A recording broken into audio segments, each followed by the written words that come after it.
Les secrets d'une langue. L'expression « être bredouille » ou « rentrer, revenir bredouille » utilisée pour dire de quelqu'un qu'il a échoué dans un projet ou une entreprise, qu'il n'est parvenu à rien gagner, qu'il rentre après avoir été mis totalement en échec. Si l'expression est souvent employée en termes de chasse, au sens de n'avoir su rapporter aucun gibier d'une longue journée passée dans les champs et dans les bois, être bredouille est en fait issu d'un jeu de société, tout ce qu'il y a de plus statique, un jeu de dés fortement basé sur le hasard et qui s'appelle le trick-track, encore très en vogue au Proche et au Moyen-Orient. Initialement, faire la bredouille, c'était gagner cette partie de dés sans que son adversaire ait même eu le temps de jouer son premier coup. Adversaire qu'on disait alors avoir mis bredouille. On parlait de grande ou de petite bredouille selon les règles du jeu que l'on avait choisi.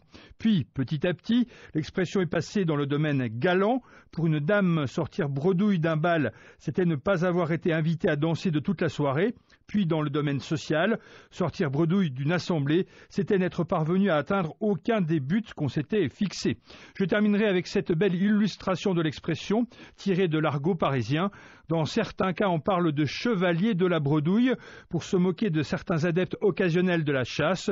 Comme l'écrit Le Journal en 1907, chevalier de la bredouille se dit d'un chasseur parisien qui part généralement le dimanche matin en grand attirail de chasse et qui, au soir venu, ne rapporte le plus souvent que du gibier acheté dans la proche banlieue de la capitale.